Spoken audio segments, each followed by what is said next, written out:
नमस्ते everyone. Teachers day जो है हम लोग सेलिब्रेट करते हैं 5 सितंबर को। तो आज जो है अध्यापक दिवस के उपलक्ष्य में मैं जो है आपको वीडियो पोस्ट करूँगी 1 बाय 1। तो आज का हमारा टॉपिक है कि हमें टीचिंग्स को कैसे सिंपल बनाना है जिससे कि सभी को समझ में आए। तो यूजुअली टीचिंग है क्या? तो हमारे पेरेंट्स भी हमारे टीचर होते हैं। तो पेरेंट्स बच्चों को हंसते खेलते जो है सिखाते हैं, बच्चों को एक लॉजिकली या विजुअलाइजेशन के थ्रू या कुछ एक्टिविटी के थ्रू जो है, जैसे बच्चे खेलते हैं, ब्लॉक डायग्राम्स खेलते हैं, कुछ टॉयज़ के थ्रू खेलते हैं, तो वो उनका जो माइंड है उसको ईज़िली जो है कैप्चर करता है, ग्रैप्स करता है, चीज़ों को समझता है। उसी तरह से पेरेंट्स के बाद टीचर का एक रोल होता है। तो टीचर्स क्या करते हैं? Make the teaching simple to understand well. तो what is teaching? Teaching is the process of transferring energy in a form of thought, ideas, analysing data, producing results, concluding and making project report. तो ये एक हमारा large scale पे भी हो सकता है, एक स्मॉल स्केल के पे भी हो सकता है। तो कोई आप छोटा सा टॉपिक दीजिए तो उसमें आइडियाज़ आते हैं जब आपको टीचर एक्सप्लेन करता है। तो what is the role of teacher? The teacher जो आपको एक इनपुट देता है, इनपुट इन फॉर्म ऑफ आपको फ्यू वर्ड्स होगा, कुछ थ्योरी होगी, कुछ थोड़ा सा आइडिया देगा, फिर हम उसको सर्च करते हैं डिफरेंट बुक्स में कि डिफरेंट ऑथर्स ने उसमें क्या लिखा, उसको कैसे बताया। फिर उसके बाद हम एक दूसरे को कोरिलेट करते हैं, फिर एक हम अपना जो है व्यू बनाते हैं, एक अपना थिंकिंग बनाते हैं, एक अपना रिपोर्ट बनाते हैं। तो ये एक स्मॉल छोटे क्लास के बच्चे इन द सेंस कि किसी भी एट एनी क्लास आप प्रोजेक्ट रिपोर्ट टाइप बना सकते हैं। किसी भी टॉपिक पे आपको बोलने के लिए कहा जाए तो you can speak on that और you can present through the presentation as well. तो आप वहाँ पर जो है इस तरह से कर सकते हैं। और यही जब एक हाई स्केल पे आता है या हायर लेवल पे आता है तो एक ये सिनॉप्सिस कहलाता है, एक थीसिस कहलाता है, एक जो है रिपोर्ट कहलाता है। लेकिन एट स्कूलिंग में क्या है कि एक आपका सिंपल जो है आपका प्रेजेंटेशन होता है, आपका डिस्कशन होता है, एक रिपोर्ट होता है। तो स्कूलिंग से ही जैसे जैसे आपकी हैबिट्स पड़ जाती हैं तो वो आप हाई लेवल पे आपके लिए you will be easier to do all these things. तो फिर वही बात है कि सबसे पहला काम क्या है? Listening. Listening first is a listening. आपने सुना, टीचर बोल रहा है और यू आर अ लिसनर, तो आप ध्यान से देख रहे हो। फिर क्या है? If teacher is writing something तो आप अच्छे से उसको देख रहे हो, उसको सुन रहे हो, यू आर परसीविंग।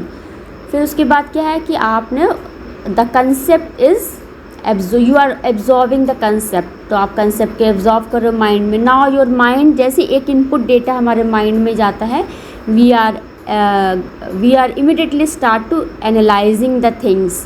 फिर उससे हमें जो है हम जो सोचते हैं, जो हमें समझ में आता है कि रिजल्ट्स फॉर्म में हम उसको लिखते हैं, कंक्लूडिंग रिमार्क्स देते हैं। और आप कॉपी में लिख रहे हैं तो कॉपी टीचर को दे देते हैं, क्लास टीचर को दे देते हैं करेक्शन के लिए। तो आज का हमारा टॉपिक एक सिंपल बेसिक रूल से है कि बेसिक क्या है, टीचिंग का बेसिक क्या होता है। तो यूजुअली क्या हुआ कि आप कोई भी वर्ड है उसकी अपनी एनर्जी होती है, कोई भी साउंड है उसके अपने वाइब्रेशंस होते हैं। तो जब हम बच्चों को पढ़ाते हैं, समझाते हैं, तो it is a form of energy that teacher transform to childrens और द स्टूडेंट्स। तो वो बच्चों में जो है ट्रांसफ़र करते हैं energy in form of ideas, in form of any concept, in form of any theory. तो इस तरह से बच्चों में एक एनर्जी जाती है। तो हमें हमेशा जो है एक अच्छे वर्ड्स का इस्तेमाल करते हुए बच्चों को हंसाते हुए जो है बच्चों को पढ़ाना चाहिए। जैसे बच्चे क्या है, एक बोरिंग लेक्चर नहीं होना चाहिए, बच्चों को हंसाते हुए पढ़ाना चाहिए। देखिए हंसना, laughing is the best medicine. तो क्या होता है कि कोई भी ऐसा व्यक्ति जो आपको हंसाए तो वो आपको बहुत अच्छा लगता है। अब देखिए यदि दो लोग आपस में बात कर रहे हैं, दोनों ही सीरियस हो जाएं तो बहुत मुश्किल हो जाएगी। इस तरह लाइफ में दो फ्रेंड्स है, दोनों सीरियस है तो बहुत मुश्किल हो जाएगा। एक फ्रेंड है सुनने वाला होना चाहिए, एक हंसाने वाला होना चाहिए, दूसरा हंसेगा। तो इस तरह से अपोजिट नेचर के जब दो लोग मिलते हैं तो वहाँ पर बहुत अच्छी बाइंडिंग होती है। तो टीचर हंसाते हुए पढ़ाते हैं तो बच्चों को हंसी मजाक होता है और कुछ आपको चीज़ें बहुत ईजिली जो है आपको समझ में आ जाती है। छोटे छोटे एग्जाम्पल से आप बताइए तो बच्चों को भी बहुत बोरिंग फील नहीं होता है। फिर वही बात है कि यहाँ पे फिर से हम कहेंगे without the discipline in the class you will have a disorder. अब ये नहीं कि हंसी मजाक इस लेवल का हो जाए कि क्लास में डिसऑर्डर हो जाए, बच्चे आपको फॉलो ना करें, बच्चे ओबीडियंट ना रहें, ऐसा नहीं होना चाहिए। बच्चों को टाइमली अपना रिपोर्ट सबमिट करना चाहिए, बच्चों को अपनी कॉपीज़ जो है टाइमली जो है सबमिट करनी चाहिए करेक्शन के लिए। ये नहीं कि टीचर ने बोला आप जो है डिले करते जा रहे हो, तो ये सब नहीं होना चाहिए। तो discipline in the class must be, जिससे कि क्या होता है, डिसऑर्डर नहीं होता है। अब कोई भी टीचर ले लीजिए, आप कोई भी आप मीटिंग करते हो, आप हाई लेवल की बात करो, यदि वहाँ पर आपको कोई गलत शब्दों से आपसे बात करने लग जाए तो वहाँ पर फिर आपकी रिस्पेक्ट नहीं रहती, you will lose the honour. तो ये एक रिस्पेक्ट, एक ऑनर मेंटेन रहना चाहिए टीचर और स्टूडेंट के बीच में। अदरवाइज़ जो भी कोई भी आएगा, कुछ भी बोलेगा, कुछ भी कहेगा, कुछ भी उल्टा सीधा कमेंट पास करेगा, तो वहाँ पर फिर वो टीचर स्टूडेंट जैसा नहीं हो पाता है। उसी तरह से गुरु और शिष्य होता है, तो गुरु और शिष्य के बीच में क्या होता है, follow the instructions. Follow the instructions में टीचर गाइडलाइंस देता है कि इसको ऐसे करना, इसको ऐसे करना। उसी तरह से हमारे गुरु जो हैं शिष्य को गाइडलाइंस देते हैं कि you have to follow this, you have to, why, because शिष्य की आयु अभी कितनी है, कम है, उसकी एज कितनी है, कम है। गुरु की एज ज़्यादा है, guru is a more experience than the student. तो स्टूडेंट को अभी जीवन का अनुभव नहीं है, उसका ब्रेन जो है, उसका जो माइंड है वो अभी उस एज तक सीमित है। और उसी तरह गुरु के पास अनुभव है, क्योंकि गुरु ने जो है जीवन अधिक समय के लिए बिताया है इस पृथ्वी पर, तो उनके पास अनुभव है, इसलिए हम उनकी गाइडलाइंस को फॉलो करते हैं। बड़े जो है हमें बताते हैं, जैसे आप सपोज़ दैट कुछ आपको ख़रीदना है, चलिए परचेज़ करना, कोई हाउस परचेज़ करना है तो उसको कैसे ख़रीदना होता है, कैसे देखने जाना है। कोई भी आप पॉलिसी लेते हो तो उसको कैसे खोलना है, कैसे क्या करना है, तो बच्चों को नहीं पता होता। कोई सिंपल आप अकाउंट ले लो, आपको अकाउंट क्रिएट करना है। जैसे सपोज़ दैट मैं चाहती हूँ कि गूगल फॉर्म मुझे यूज़ करना है, क्योंकि मैं गूगल फॉर्म यूज़ करूँ कि राम आश्रय मेरा जो है एक ऑर्गेनाइजेशन है, तो आप लोग गूगल फॉर्म भरिए, उसमें अपनी इंफॉर्मेशन फ़ीड करिए और मेरी राम आश्रय की मेंबरशिप लीजिए। लेकिन मुझे अभी नहीं आता है कि how to create a Google form, तो उसके लिए मैं किसी से पूछूंगी कि प्लीज़ मुझे बता दीजिए how to create a Google form, कैसे गूगल फॉर्म क्रिएट किया जाता है। या फिर आप सर्च करिए, उसमें आपको जो ट्यूटोरियल्स मिल जाते हैं, जहाँ पर आपको यूट्यूब के थ्रू या कुछ भी यानी गूगल के थ्रू आपको बताया जाता है कि आप ऐसे गूगल फॉर्म क्रिएट कर सकते हो। तो it is just an example कि भाई हमें जो बातें नहीं आती तो हम पूछ लेते, क्योंकि उन्होंने वो काम किया होता है। जो व्यक्ति उस कार्य को कर लेता है तो उसके पास अनुभव होता है, वो अपने अनुभव से आपको सिखा देता है, आपको बता देता है। तो फिर वही बात है, आज हम केवल बेसिक बातों पे बात करेंगे। तो हमें स्कूलिंग से ही बच्चों में इस तरह की हैबिट्स डालनी चाहिए, स्कूल टीचर्स को इस तरह का हैबिट डालना चाहिए, और हमेशा क्लासरूम जो है उसमें हाइजीन मेंटेन होना चाहिए, डिसिप्लिन मेंटेन होना चाहिए। ये नहीं कि टीचर भी जो है उल्टे सीधे तरीके से रह रहा है, गंदगी कर रहा है, खुद भी नीट एंड क्लीन नहीं है, तो बच्चे भी नीट एंड क्लीन नहीं रहेंगे। टीचर यदि नीट एंड क्लीन है, टीचर यदि बहुत ही हाइजीन फॉलो करते हैं, तो बच्चे भी उसी तरह फॉलो करते हैं। और फिर वही बात है, टीचर का वेल ड्रेस होना भी बहुत ज़रूरी होता है। यहाँ पे well dress is not meaning to expensive, it is just to आपका एक अच्छा जो है एक इम्प्रेशन पड़ना चाहिए बच्चों के ऊपर, एक टीचर का एक अच्छा इम्प्रेशन पड़ना चाहिए, क्योंकि बच्चे जो देखते हैं वैसे ही वो बड़े होकर उसको फॉलो करते हैं। डायरेक्टली इनडायरेक्टली वो वही फॉलो करते हैं जो हम आसपास अपने एनवायरनमेंट में देख रहे होते हैं। फिर यही बात है कि डिसिप्लिन तो आगे, लेकिन कुछ ज़्यादा ही स्ट्रिक्ट भी नहीं होना चाहिए। तो putting a student down prevent the student from progressing. अब क्लास में बहुत सारे बच्चे होते हैं, अब आपका फेवरेट स्टूडेंट है या बच्चा बहुत ही तेज़ है, तो आप उस पर ज़्यादा फोकस कर रहे हो तो उसका प्रोग्रेस ज़्यादा हो रहा है। आप दूसरे बच्चों पे फोकस नहीं कर रहे हो तो उसका प्रोग्रेस नहीं होगा। कुछ लोग जो है टांग खींचते हैं, अब कभी कभी टीचर भी टांग खींचता है। टांग खींचना इन द सेंस कि कभी कभी बच्चों के साथ जो है आप मजाक कर लेते हो, या बच्चे कुछ फील कर जाते हैं, उन बच्चों को हर्ट हो जाता है, तो वहाँ पर बच्चों की प्रोग्रेस रुक जाती है। अब यहाँ पे प्रोग्रेस कैसे रुक रही है, क्योंकि क्या हुआ कि टीचर ने जैसी एनर्जी ट्रांसफ़र करी, टीचर ने अपने बैड वर्ड से वहाँ पे लिंक को तोड़ दिया। तो एक हमारा एक एनर्जी लिंक है स्टूडेंट और टीचर के बीच में। अब टीचर ने कुछ उल्टा सीधा बोला तो बच्चे ने परसीव करना शुरू कर, that is called the blockage. तो एक लिंक जो है हमारा टूट जाता है, इसी को ब्लॉकेज कहते हैं। तो वहाँ पर बच्चे की प्रोग्रेस रुक गई, अब एनर्जी वो हिंडर्ड हो गई, एनर्जी फ़्लो नहीं हो पाया। एनर्जी हमेशा अच्छी बातों से फ़्लो होती है, जहाँ पर आप उल्टी सीधी हरकतें करेंगे, कुछ आप गलत तरीके से व्यवहार करेंगे, वहाँ पर तुरंत ही जो है एनर्जी का ब्लॉक हो जाता है, एनर्जी लिंक में डिस्ट्रप्शंस आ जाते हैं, एनर्जी लिंक फ्लक्चुएट करने लग जाती है, वहीं पे प्रोग्रेस रुकता है। और यही एनर्जी में प्रॉब्लम आने से आपकी हेल्थ पे भी अफेक्ट पड़ता है, आपके मेंटल हेल्थ पे भी अफेक्ट पड़ता है। तो that is very important. Now next is if you want to master a subject you must teach it. जैसे आपको क्लास 11 को पढ़ाना, क्लास 12 को, तो फर्स्ट डे आप जब लेक्चर देंगे तो फिर आपका जो भी लेक्चर देते हैं वो डिफरेंट होगा। फिर धीमे धीमे आपको 1 वीक हो गया, 1 मंथ हो गया, फिर 6 मंथ, 1 ईयर, 2 ईयर, तो धीमे धीमे वो आपको टॉपिक पूरी तरह से आपके मेमोराइज हो जाता है आपके माइंड में। तो नेक्स्ट टाइम आप कुछ भी ज़रूरत नहीं पड़ती है, ना प्रेजेंटेशन की आपको ज़रूरत पड़ती है, ना आपको लिखने की ज़रूरत पड़ती है। आप ऐसे ही आराम से बच्चों को एक्सप्लेन कर सकते हैं। तो यही बात है कि आपको यदि किसी सब्जेक्ट को मास्टर करना है तो यू मस्ट टीच इट। तो आपको पढ़ाने से आपका ओपननेस होती है, आपके पास अलग अलग वर्ड्स आते हैं जिससे कि आप एक्सप्लेन कर लेते हो। और writing an articles are much better than advertising. फिर वही बात है, कोई भी टॉपिक हमें एक्सप्लेन करना है तो उसमें एक आर्टिकल लिखना चाहिए, आर्टिकल करिए। एडवर्टीज़मेंट भी गुड क्वालिटी की होनी चाहिए जिससे लोगों को बातें समझ में आए। तो आर्टिकल क्या होता है, पब्लिश होता है, लोग उसको पढ़ते हैं, उसको देखते हैं।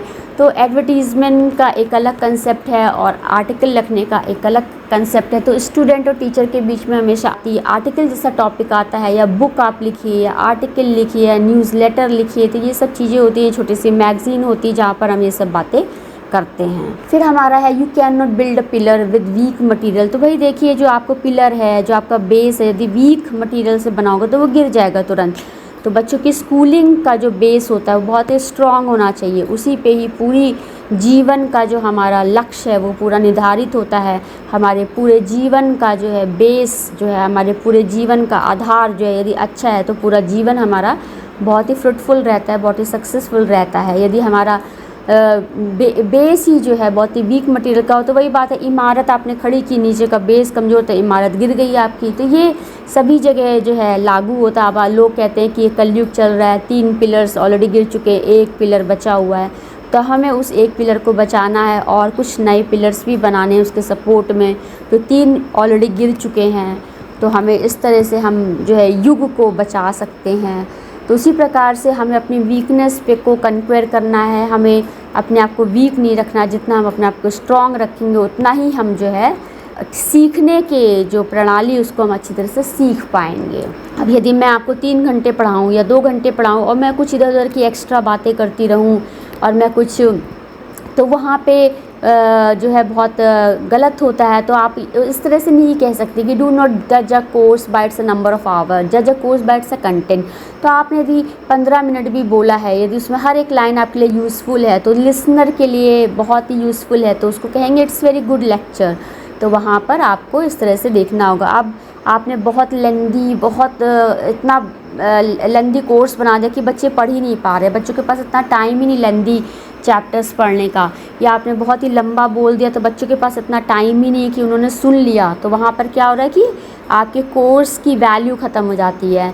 तो आज के टाइम में आपने यदि 10 मिनट भी बोला, यदि आपने हाफ़ एन आवर का मिनिमम हाफ़ एन आवर का लेक्चर दिया, लेकिन उसमें हर एक लाइन बहुत ही इंपॉर्टेंट थी, टू द पॉइंट ही, हमने कोई एक्स्ट्रा टॉक नहीं की और बच्चों ने उसको अच्छे से समझा, तो वहाँ पर उस कोर्स की वैल्यू बढ़ जाती है। और बहुत ही एक्स्ट्रा नॉलेज भी देना भी अच्छा नहीं होता है। टाइम के साथ नॉलेज जो है इंक्रीज़ करना चाहिए।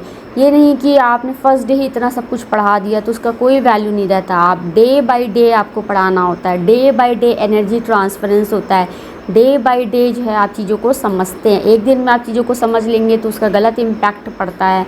आपको धीमे धीमे बातों को समझना चाहिए।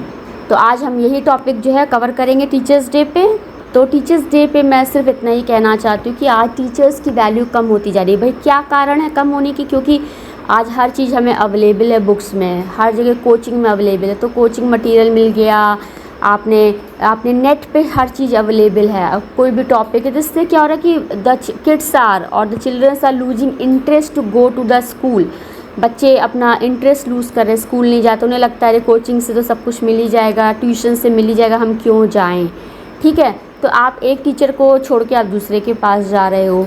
फिर दूसरी बात कि सब कुछ नेट पे अवेलेबल है तो कुछ पढ़ने का इंटरेस्ट ही नहीं, लोग बुक पढ़ना नहीं चाहते, लोग पेज पलटना नहीं चाहते, और लोगों को लगता है हमें तो यहाँ से ज़्यादा अच्छे से पता लग जाता है, हम टीचर की बात क्यों सुने। तो टीचर की वैल्यू धीमे धीमे कम होती जा रही है। और टीचर को भी जो है एक इंटरेस्टिंग तरीके से पढ़ाना चाहिए, उनको भी एक एक्सट्रैक्ट जो है पढ़ाना चाहिए, सभी बातों का सार बताना चाहिए, जिससे कि टीचर के प्रति जो है हमारा इंटरेस्ट आए, और हम जब सुने तो हमारा एक वर्ड भी जो है ऐसा ना हो कि जहाँ पर हम अपना इंटरेस्ट को लूज़ करें। एक क्यूरियोसिटी मेंटेन होनी चाहिए when we listen others, what to be next word, what to be the next word, what to be the next sentence. इस तरह से टीचर स्टूडेंट का होना चाहिए, इससे एक कनेक्टिविटी बनी रहती है, और कनेक्टिविटी बने रहने से हमें एक अच्छी एनर्जी, एक अच्छी ऊर्जा का प्रवाह हमारे अंदर होता है। एक अच्छी ऊर्जा का प्रवाह होना ही बहुत ही महत्वपूर्ण होता है हमारे जीवन में, एक छोटे चाइल्डहुड स्टेज से लेकर एक यंग स्टेज से लेकर एक ओल्ड स्टेज तक। तो ओल्ड स्टेज में भी होता है कि हमारे घर के सदस्य हमें प्रॉपर अटेंशन देते थे, कनेक्टिविटी बनी रहती है। उसी तरह से हमारे बचपन में हमारे माता पिता अटेंशन देते हैं, हमें एक अच्छी ऊर्जा का प्रवाह होता है।